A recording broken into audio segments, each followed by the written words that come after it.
So initially you said you wanted to talk about your drum, I wrote it down, the exact words, to do percussion playground project, which I love. Um, Yeah.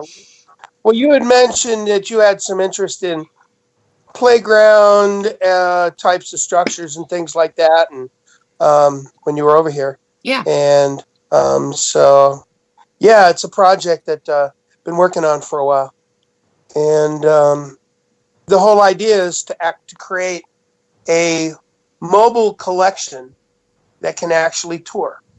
It can be rented by like a children's museum or a Parks and Rec district, but they rent it for like a season.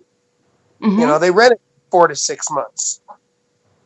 So like Um, on a bus kind of mobile or something that gets unpacked and left like a carnival-ish kind of thing that's... no, that basically it would everything fits on pallets, ships in a truck.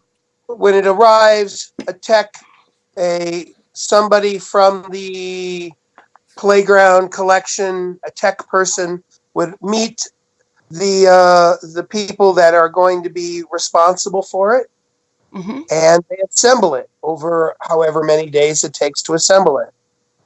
So anyway, So before my tech problems took us out, I was asking you, and you were starting to tell me about the your percussion playground. percussion playground mobile project.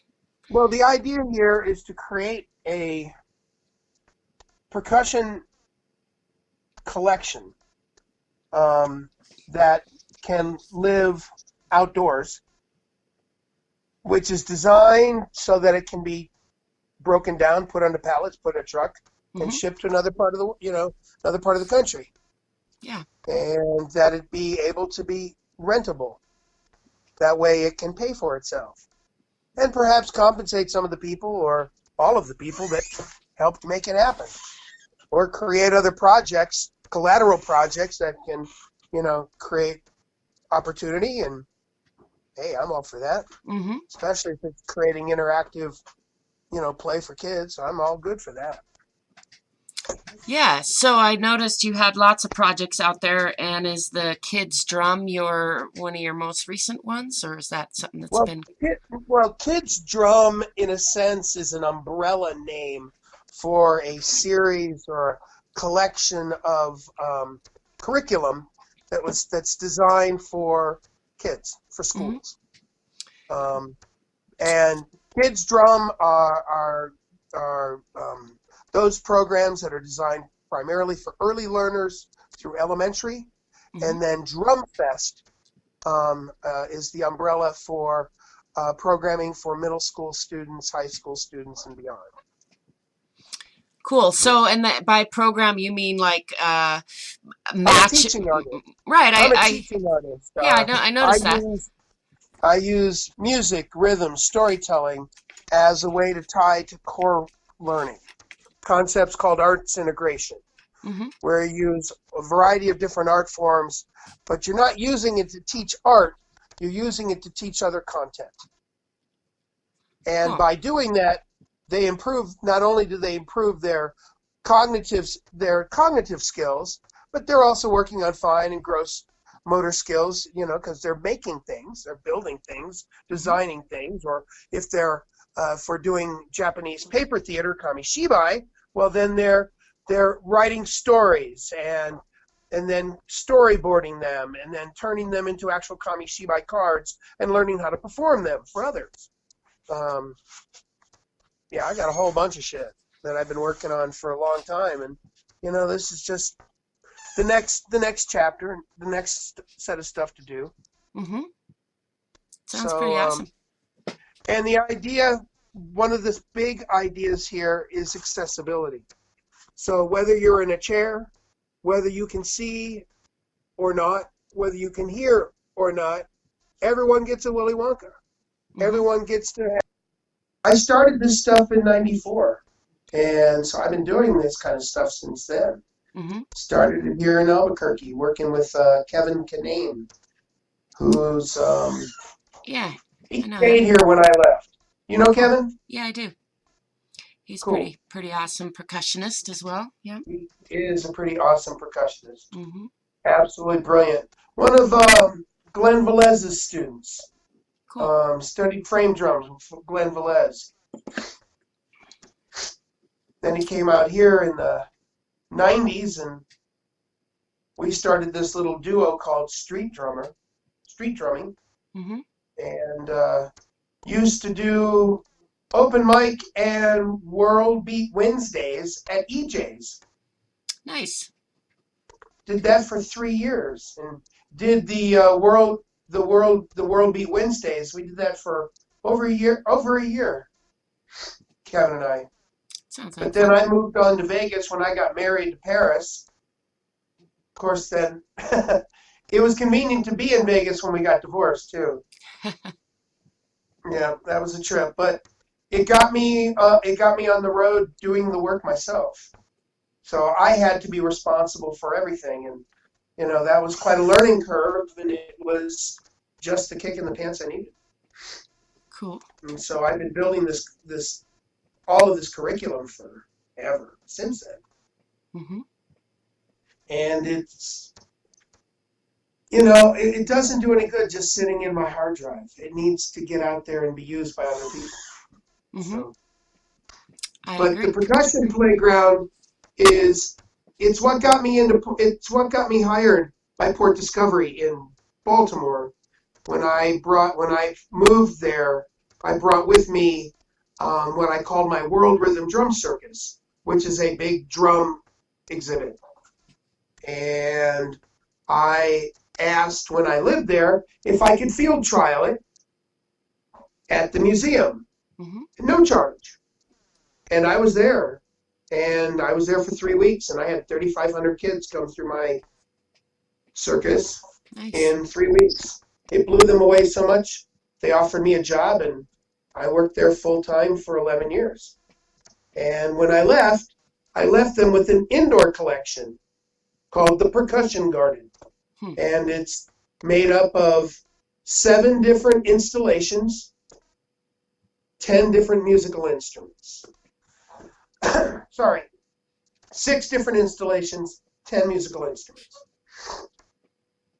And each instrument has a video screen with American Sign Language, English captioning.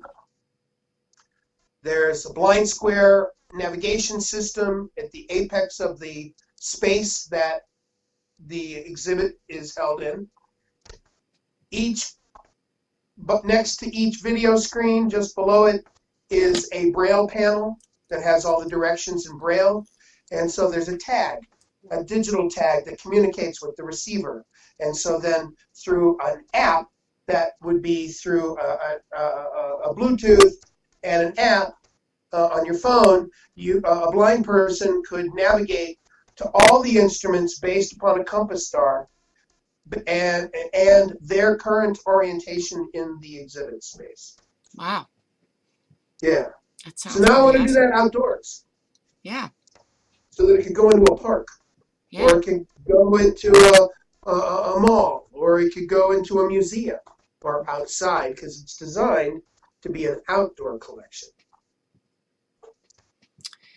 Yeah, and I guess one question that comes to mind off the cuff is, do you see it as a mobile installation because it's cost prohibitive to repeat in different places, or is it important for it to be temporary for a reason? Or Well, in order to get permanent installations, it's nice to have units that can go out and serve as models and demonstrators, and also as inspiration.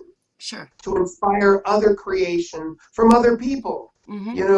You want the whole planet to be turned on by this. And this isn't a new idea in the sense of having an outdoor collection.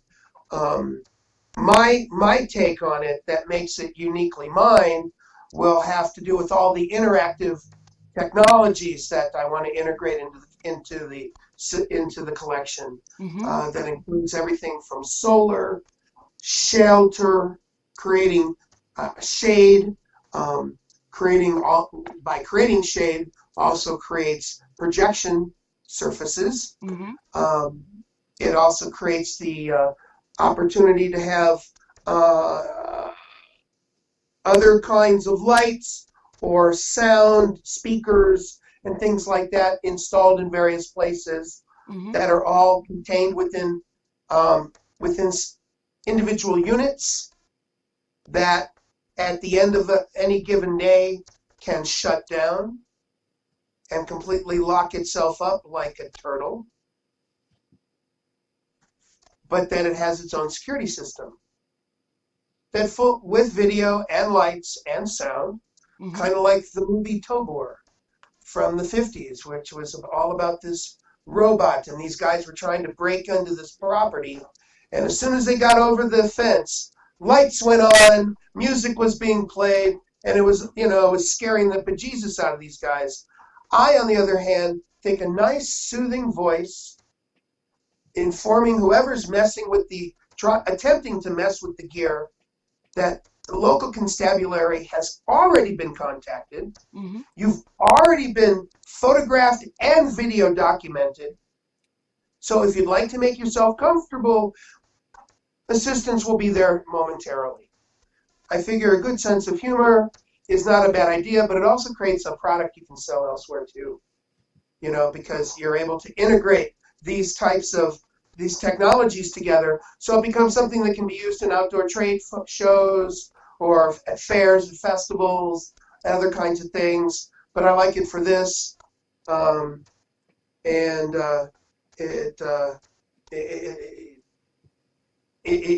you can even have graffiti components. So components that are designed for it to be tagged. Yeah. No problem with that at all. Yeah, I Got love no it. problem with that at all. Mm-hmm. That'd be fun. But then I would want to have, as part of the exhibit, a tag challenge. So it becomes part of an event that the hosts can actually have. And the other thing is, depending upon where it goes, because the initial idea was for urban settings. Mm-hmm. I initially thought of this in downtown Baltimore. And therefore, whatever the instruments are made out of, the coatings have to be such that they're impervious to whatever paints or other kinds of things that people want to put on them. Mm-hmm. It'll just slough right off. It won't take any kind of paints or anything else. Sounds cool. Yeah. I think I shared with you some of my vision about Unity Play Centers and had a chalkboard in mind, sort of similarly like something that you could get people to co-create with and then repaint or wipe clean every month I or mentioned something. to you the Firefly Cave It when doesn't you ring were a here bell. at Andre's. There's this company out of California called Shelter Systems, Mm-hmm. and they work off of Bucky Fuller's, a lot of his math Mm-hmm. to create domes, but they've also created caves like that, closed on one side, open on the other, fairly narrow, designed originally as grow rooms. Mm-hmm. And you can get them 8, 11, and 16 feet deep by 8 feet wide or 10 feet wide. And a firefly cave. Because the whole inside, because you can buy from this company where it's white on the outside and it's completely black on the inside. Cool. Because they were designed for portable planetariums. Hmm. Because a lot of these planetariums can work off of the geometry of the domes that they build. But these caves, they're really nice and easy to set up. One person can set up one of those things in 15 minutes, one of the caves. And but then setting it up with all the glow lights and everything else, you want to make it special, and that can be a magical place. Yeah, I can imagine. There's Yeah. also all fluorescent types of art. Mm-hmm. Different kinds of chalkboards, different bead play, different kinds of paints so that they can do, on easels so that they can feel like they're Rembrandts, but they're all doing it in fluorescence. And then you can give them all the, then you put environmental context things on the outside, on the walls, or hanging from, different elements within the space that are visual cues to really, excite them. And then you have a really great facilitator that's, really electrically colored as far as their attire in there. And they go to town, and it makes it very magical for kids. Yeah. I can see it. It sounds awesome. We just got to figure out how to get it built, huh? Well, I did the proposal for Port Discovery to do a static one where we were converting an existing space underneath a balcony that was currently used for storage, but it could be retasked so that it can be used for storage during the week, and then on the weekends, all the elements that are being stored are going to be pulled out of the room anyway to be used in that space, because that's all the percussion garden stuff. So the percussion garden set up, and then you turn it into a firefly cave, and I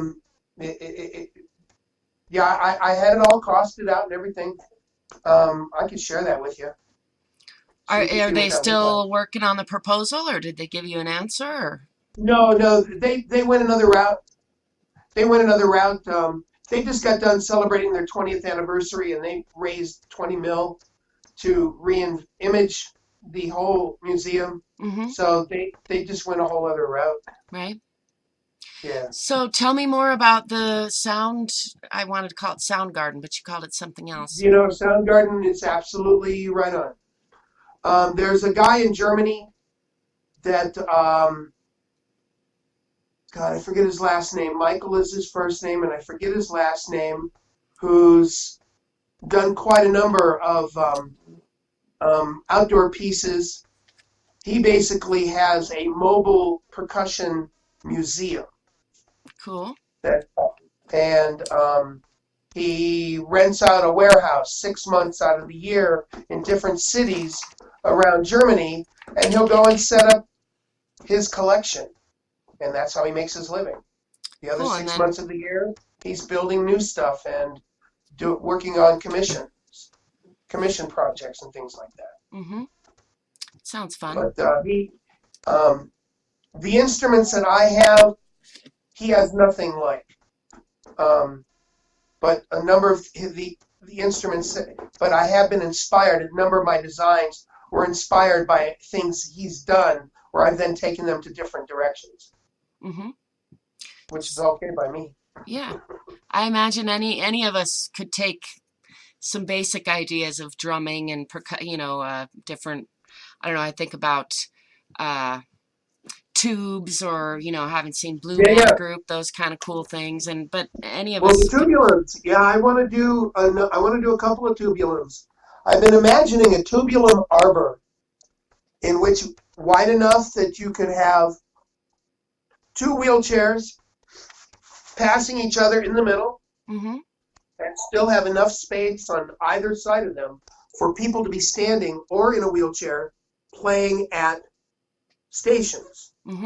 And the roof of the arbor are the tubes. Cool.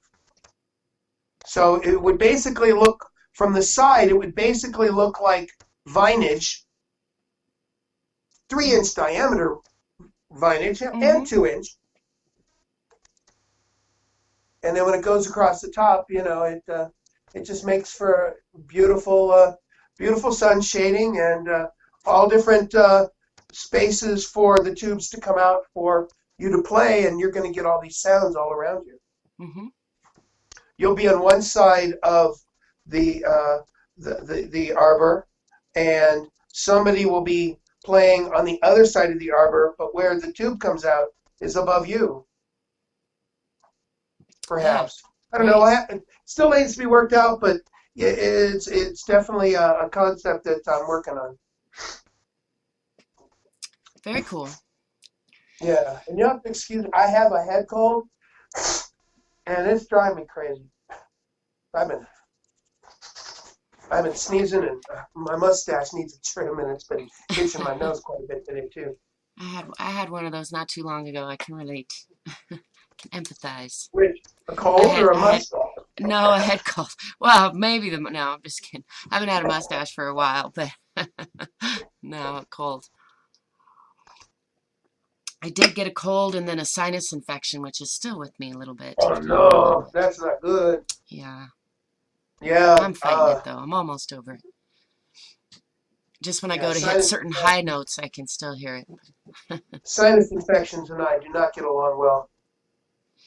Yeah, I hadn't had any illness in a while, and I guess I had some humbling, some learning, some updating in my immune system to do. It's all good. Right. One of the things when I was in Baltimore, as long as I had a humidifier, Mm. I and circulating air in my space, Yeah, I probably should pay I more attention. avoided I avoided having any sinus infection, which is good. Right. Yeah, not Yeah. pretty. I took a bunch of plane travel right before that happened, so I probably primed and got like seawater up in there. I primed them with all kinds of bacteria, so it was Where'd you go? uh, Tahiti, Bora Bora, and Raiatea in Oh, San that's Francisco. great. Yeah, You were doing your South Sea adventure. lots of little plane trips and big plane trips. So yeah, That must have been fun as heck. it was. It was pretty exciting. Pretty cool adventure. Yeah, and Excellent. I was thinking while I was there, like, what could I do?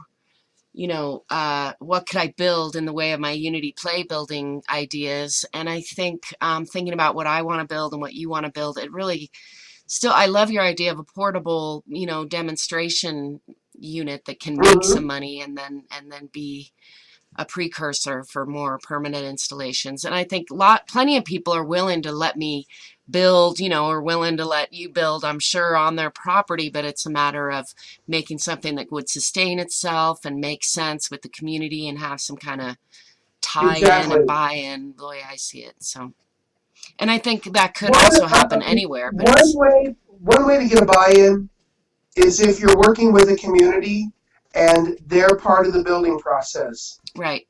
Yeah. That way they develop a greater sense of ownership. Mm-hmm. Also, and as part of sustainability is you always have to have a maintenance plan. How do you fix things? Mm-hmm. And what would you do for a monthly maintenance check? Yeah. So that you're checking to make sure that everything that are possible fail points are inspected on a regular basis and documented. Mm-hmm. And that if repair is needed, the people are capable of doing that. And in an educational process, working with a group of people to build such a collection that would be permanent for them, or mobile so that if it was meant only for 3 seasons and they would store it for a winter because they get really bad winters and no one's going to play it in the wintertime, that's possible. Mm-hmm. But so it would be reasonable for a host community that had a collection like that they were fully capable of being able to take care of all of that. Yeah. So I think monthly maintenance and the whole bit. Yeah. And you teach them that. So I think I shared with you some of my vision, which was similar to yours, but attached to these community centers, basically, these giant sculptural buildings which could sell tacos and have indoor conferences and things, and in the tails could have some indoor.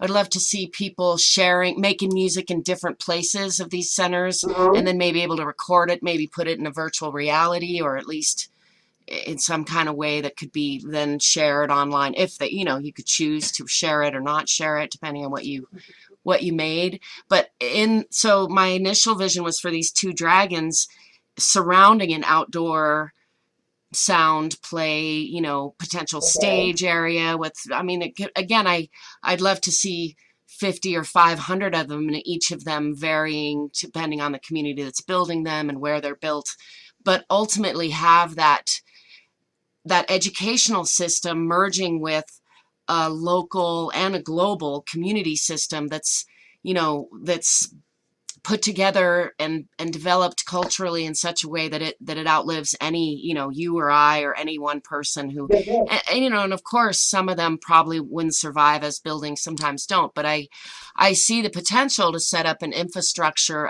and I love your ideas about education and tying that into communities so that they're tied. I'd love to see it tied to the health community as well, just for demonstration purposes, because you could be serving, greenhouse to table tapas, keeping it real simple, but Well, having for some. example, do you know such an organization out here that would be worthwhile partnering with, that you would be able to then create that benefit for their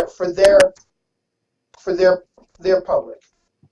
Yeah, that's a Do you great have question. any I thoughts on that? I mean, who comes to mind is Meow Wolf, because they've been demonstrating parts of that. But I've been using them in my mind as a model more than a partner potential. But I would, they're and I could be wrong, but I had a really hard time being able to get into them. And it was weird.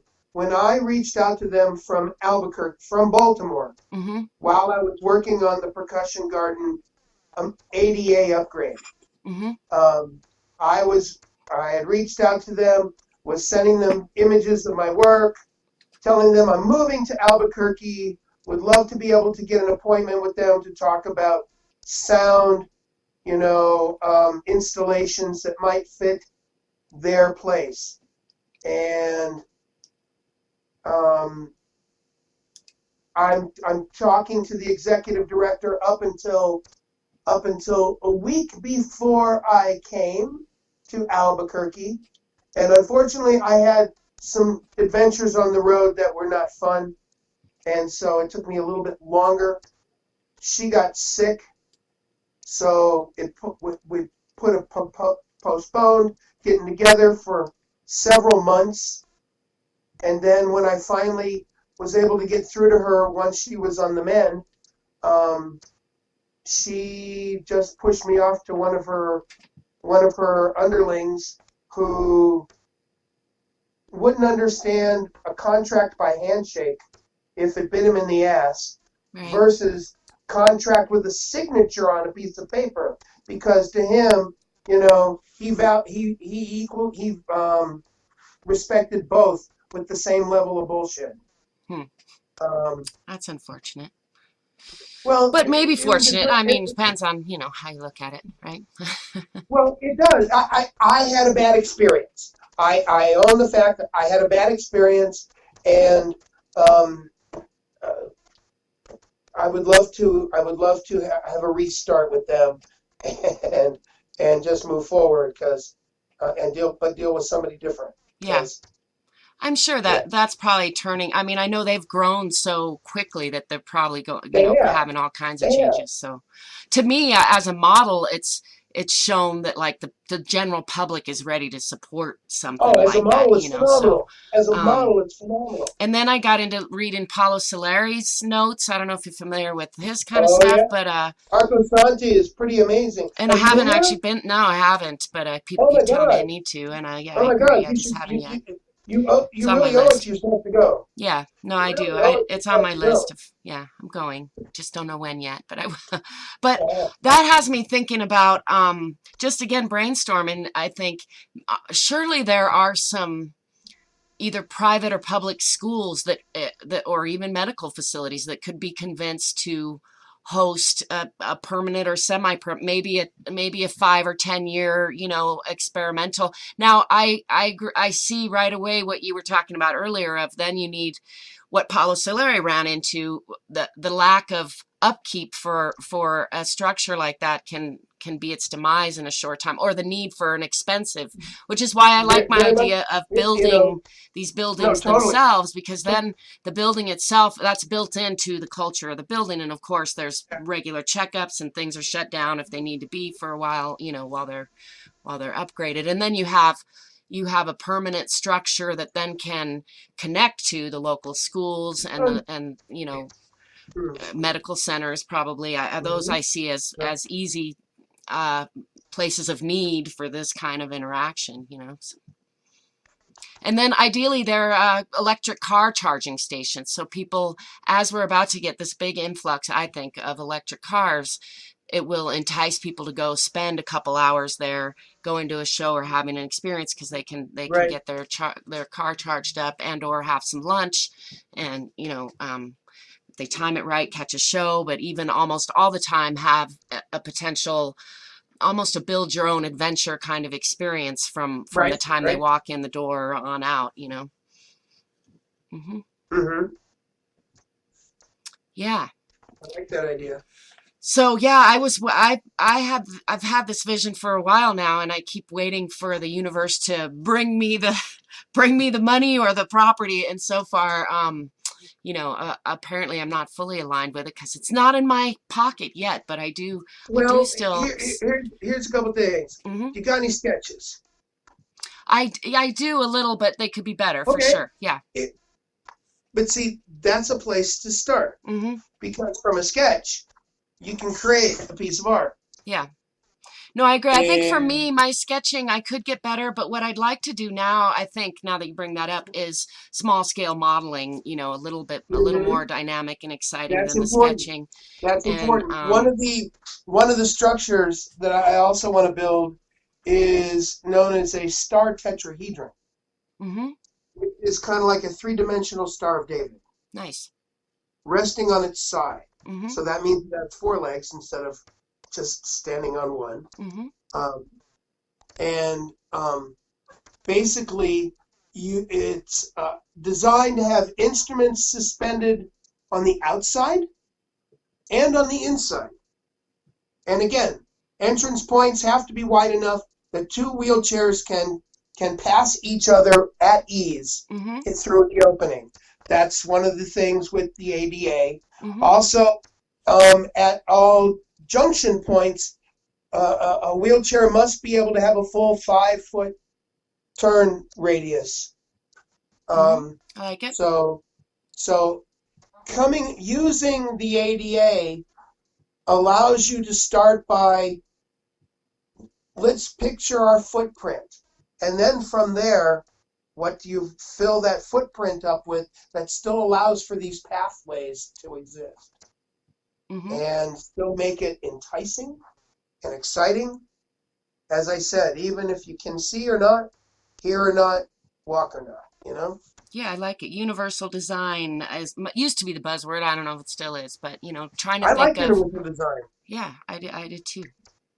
I mean, the first programs that I developed for Port Discovery when I was hired there was using universal design. That was the methodology that they taught. I mean, they put us through a mess load of workshops for a couple of years.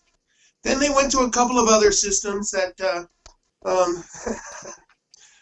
seemed to be a little bit more hit and miss. Mm-hmm. And then they hit upon one that was very transparent from the get-go, and it takes 18 months to get from one end to the other for one program. I was originally delivering programs within 3 months when I first got hired, but then, which was exhausting. Yeah. But then, you know, a year was reasonable. 18 months, you know, that means you always have to have something on the drawing board, always something launching. You, in order to be able to make it worthwhile, you got. It takes several years in order to have enough projects in the pipe in order for your workload to be interesting enough. Yes, I mean, I guess I see in what you've described of your vision, it seems like you could have enough for people to have a 3-hour experience right out of the gate, and then if they want to, and then systems in place where they could build that into a 3 or 6 or 18-month project if they wanted to, but they could also get value, you know, from coming in and having the 30-minute to 30-hour experience if that was more in line with what, you know, I see. I guess I do see, like, the compatibility with semester schools and, you know, trying to match up with Mhm. some programs for sure. But Right. I think you could have the infrastructure that could support that. You just plug in the like you've already kind of worked out with your core curriculum program Right. to where that's easy to work. Doesn't take new equipment necessarily, just the maintenance True. or and maybe True. updating, of course, as it Right. Right. grows, or, you know, as you learn. But Hmm. yeah, I love some of the stuff. I didn't get to check out everything, but what I saw of some of the giant drums Hmm. just cool experimental sound play stuff that you develop for kids. I think It's a that's, blast. yeah, yeah, looks It like is, great fun. and I just haven't been able to figure out anything else better to do with my time. Yeah, I could see how that'd be hard to compete with. Yeah, it can be. Can Yeah. be very difficult and oftentimes a real challenge. Yeah. So what Other would as you're your trying to. what if you had to sum up your hope for the future for moving this forward in a, you know, in 1 to 3 points, what would that be? Um, I'm sorry. Say that again. If you could get like 1 to 3 wishes, I guess, of where this Uh, how this could unfold, you know, where it could, what you would need for it to unfold the way you want it to unfold, or where you see it heading, or where you hope it's heading next. well, where I see a team needs to be put together of key people in different from different areas Mm-hmm. of industry, education, museum science, whatever, solar, a team of Mm-hmm. people that can see the vision that I have, um, and are willing to offer their 2 cents to be a part of the development process, um, and from there developing the whole thing all the way to kicking it off. Because something like this is too important for it to just be me, because I don't have all the resources to make it happen. Mm-hmm. But I know people from different fields that if I can bring them together and see, and they get hooked to my passion of what I'm seeing here, then I foresee this thing being able to fly.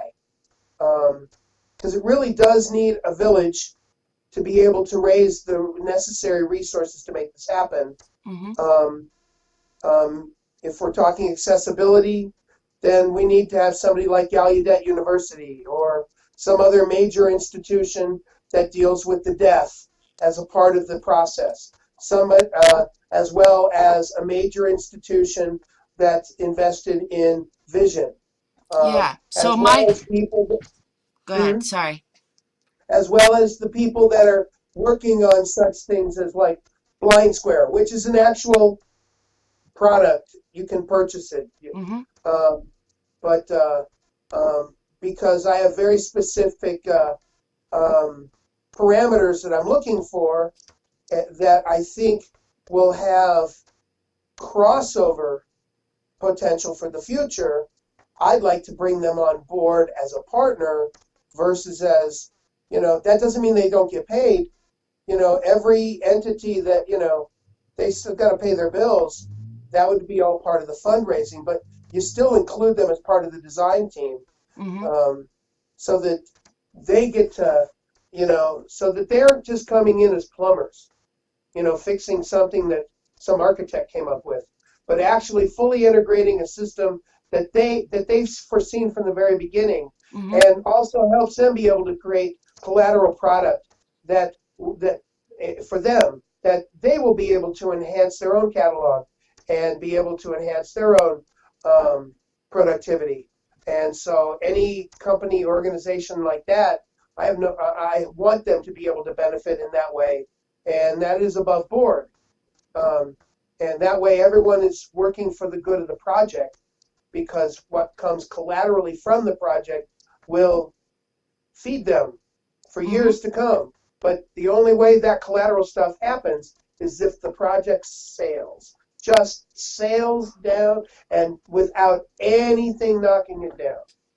Yeah, I agree. My initial vision involved like either Richard Branson and Virgin Records and the SpaceX team, or Now really hooking up that, that with. but that's another thing, because the stuff he's doing down in New Mexico, with his spaceport down there, Yeah, Spaceport America, that I think that maybe that might be a great place for I one think of your there's a great playgrounds. match there, and that was my initial vision, was like hook up with some of these big entrepreneurial figures, or one, the right one who sees the beauty in the vision and is willing to put in the 51% or what, or get it started for even full, Yeah. with the right vision. It could be, a really Oh, good fit absolutely. with where they would make, where it would be highly sustainable and profitable, and a great thing to have their logo on, somebody like Branson, or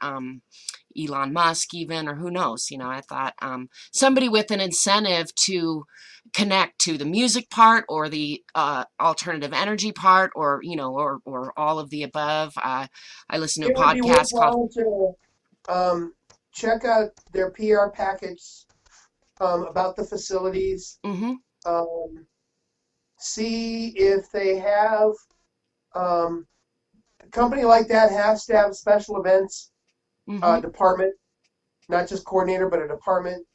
Um, but special events are usually one-offs versus something that's long-term. mm-hmm. So, Yeah, I um, see these big, awesome play buildings that are iconic landmarks, that that have an ongoing projects connected to the community and to the global community, that are always, that the culture of which is growth oriented and maintenance. All of that is built into it, to yeah. where Do it's you set up, and have then you and I are dead, and there's still 50 or 500 of them globally, right? serving up tacos and getting people to play together, basically, and make new sound together. Do you have people that can make handshakes, that can make introductions? Uh, since I hesitate to answer, maybe not in the way you think, but I do know a lot of people. I mean, I'm meeting new people all the time. So, but I don't have some in my pocket that way, if that's what you mean. No, usually a project like what you're talking about, Hmm. Yeah, I don't usually have an somebody into like that usually necessarily. somebody like a Branson Yeah, no, I agree, and is and that's more that's successfully usually more successfully happens when somebody he knows happens to be somebody you happen to know and yeah. says, "Hey, you So need to meet this gal. She's got there's a this great couple idea." people on the X Prize team that are affiliated with him, who I've been sort of, trying to, like, they might recognize my name. We're not buddy buddies yet, Okay. but I do see that as a necessary step in some fashion. I don't want to force it or be dishonest. I mean, I shouldn't say I No, don't no, want to no, no, force it, no, but no. I've been waiting. That's kind of that alignment part that I was talking about. Like, I know there's a connection there. I just haven't, tapped into it yet exactly in the way that I Understand? see. But Understand? yeah. I mean, the fact that we started talking about all this, and we have such similar visions about, and I For think, sure. Well, that's why I wanted to talk to you after that conversation, hmm just sitting around the table at Andre's house, before you went on your Grand Pacific adventure. yeah.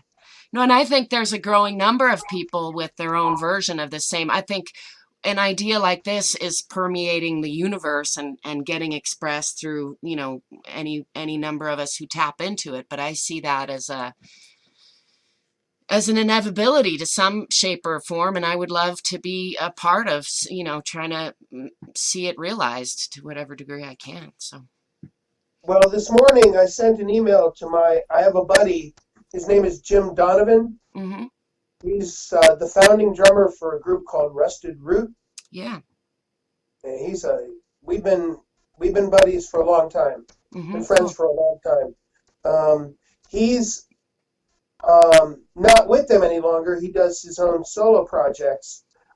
He's also a professor at St. Francis University in Pennsylvania. So he has a whole university behind him,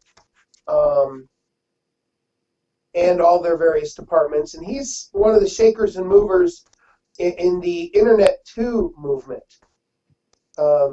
which is kind of a closed net internet between universities Okay. that does not go out to the World Wide Web. Mm-hmm. It's its own web that you have to, in a sense, be invited into it, Mm-hmm. and it's one university at a time, and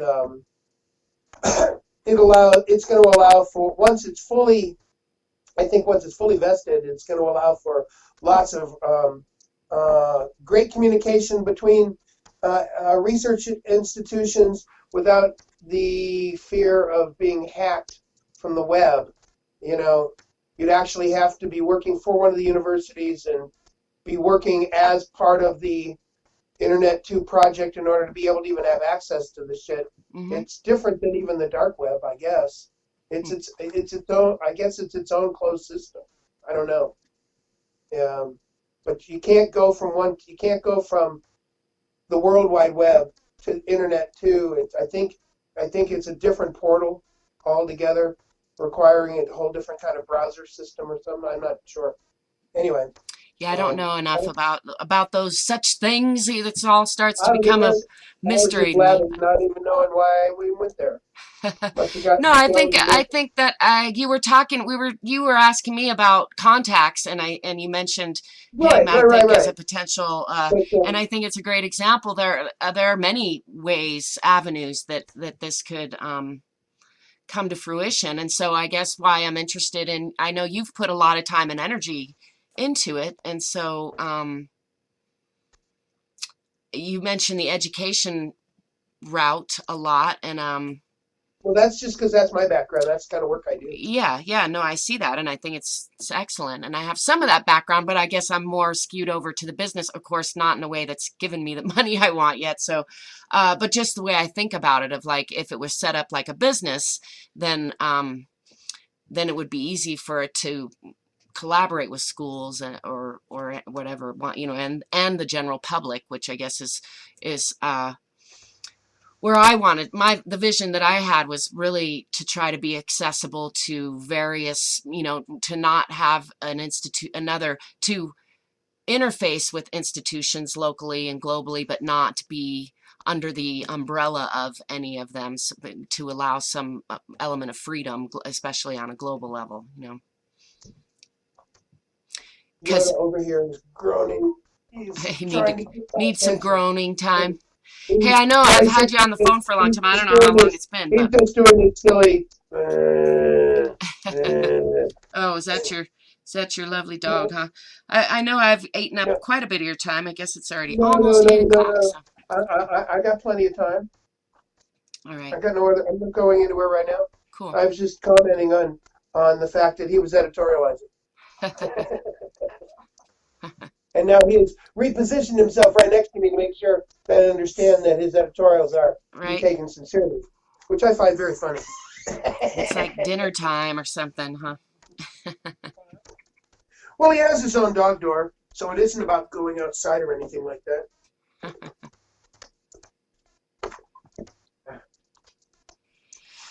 Cool. Well, so are you still kind of waiting for to hook up with the right educational institution? Is that your main thought for moving forward with No, your right now, vision? I'm working on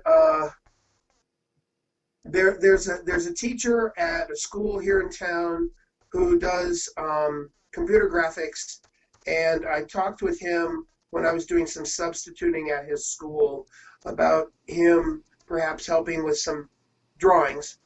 Mm-hmm. And so I was going to get up with him to try to get some drawings. Mm-hmm. And I was going to start putting out these feelers to several different folks that I'm wanting to pull into being part of a team. Mm-hmm. Jim Donovan, as I said, the guy from Rusted Root and Mm-hmm. St. Francis University, guy by the name of John Fitzgerald, who is he's the director of recreational drumming for Remo. Nice. And I've known him for a long time.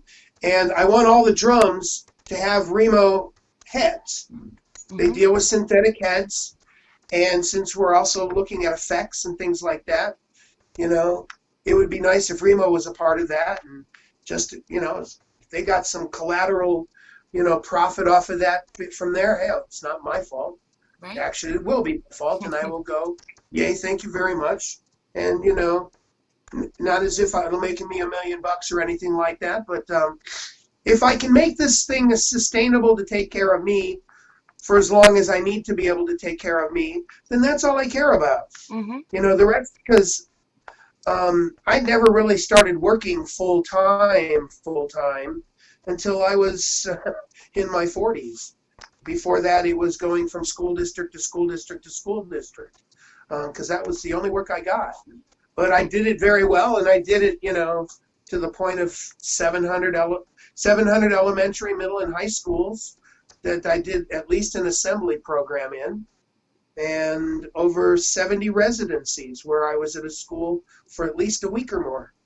So, and that's about 25 years of work, and unfortunately, that's all piecemeal work, and you don't make any real retirement off of that. So, if a project like this could help feed me for a while, I will not object. But Yeah, I think it's important that it also feed it. But here's a big thing for me is that it has to be able to feed others as well.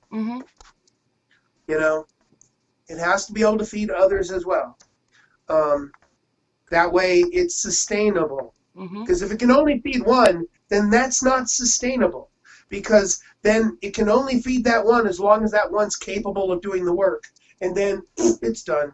Yeah. It needs to be able to live past me. Therefore, it needs to be able to sustain many other people in different ways. Doesn't mean it's going to make them rich.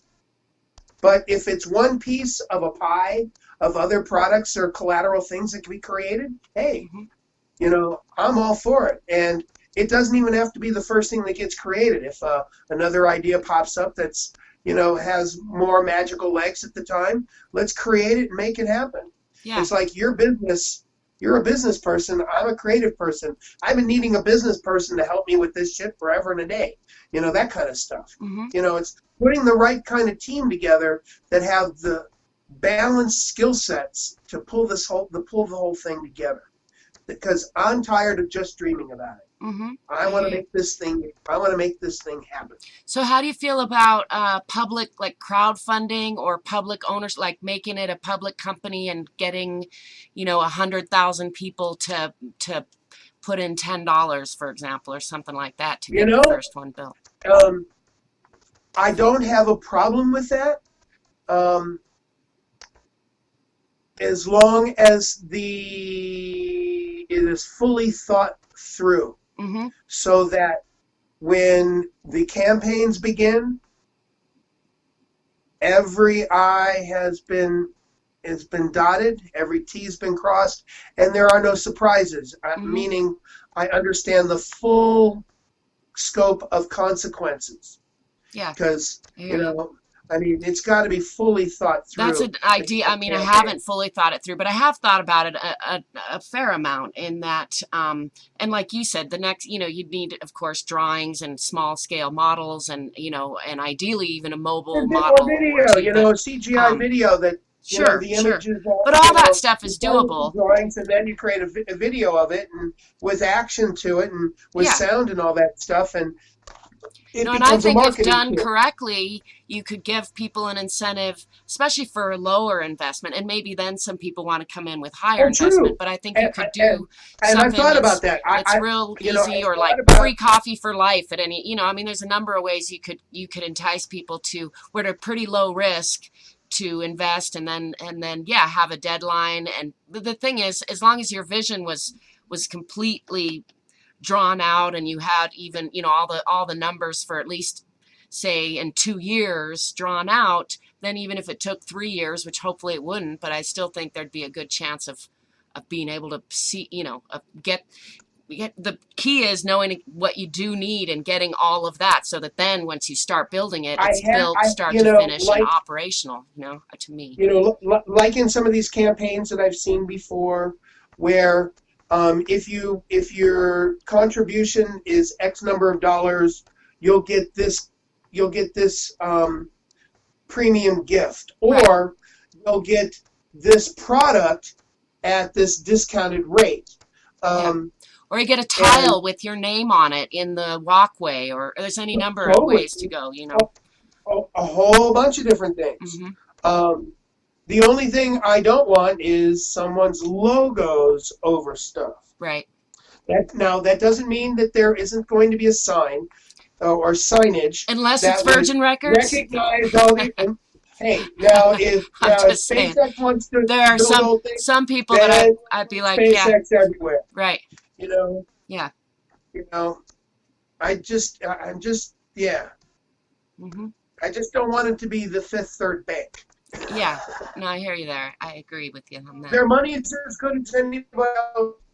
I'd rather their logo go on the sign with all the other organizations and corporate groups that are going to hopefully contribute and be a part of this. Right. One of the things that I learned from my years of working in children's museums is I got really bored with all these damn exhibits, these traveling exhibits that were coming into the museum. It was like a rehashing of the same shit. Different theme, different graphics, but practically the same types of activities, or types of activities that would come within different frameworks, depending upon developmental skills of children. And an exhibit was designed for a very finite age group.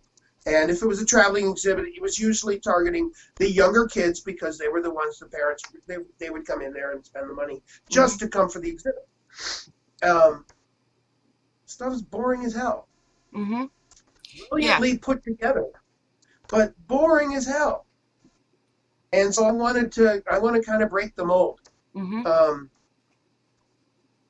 and really make the one where they would want to come back again and again and again, and it'd be a blast for them. Yeah, I think we have that in common in our visions, is that bringing different age groups, different skill levels. Just in my mind, it's like the more diverse, the less likely to play together, the better in many ways. And also having room for groups to come through too, but mostly having it be a facility that encourages play and exploration among people who don't usually get to play together. I'm getting ready to kick off a residency at Explora starting the middle of January through the 19th of April. It attached to their maker's studio. I'm going to be their first maker in residence. Nice. That sounds exciting. Yeah. You should come out to some of the stuff. Yeah. Make sure and send me I'm tough to get out, but I like to get out. I just sometimes I need spurs or cattle prodding or something. Well, listen, I'm going to run. Yeah. Thank you so much for sharing your ideas. Very inspiring. Yeah. Likewise. I'm going to do a little editing and try to make up a podcast piece out of this. Please. If that's still cool Send with you. me a link. It was a fun conversation. Yeah, likewise. I agree. So thank you, and too many more. Yeah. Many, many more. Cool. Good to see you, my friend. Cool. You Happy too. holiday season to you. You too, and have a great evening. Talk to you soon. Thank you. Bye-bye. Bye.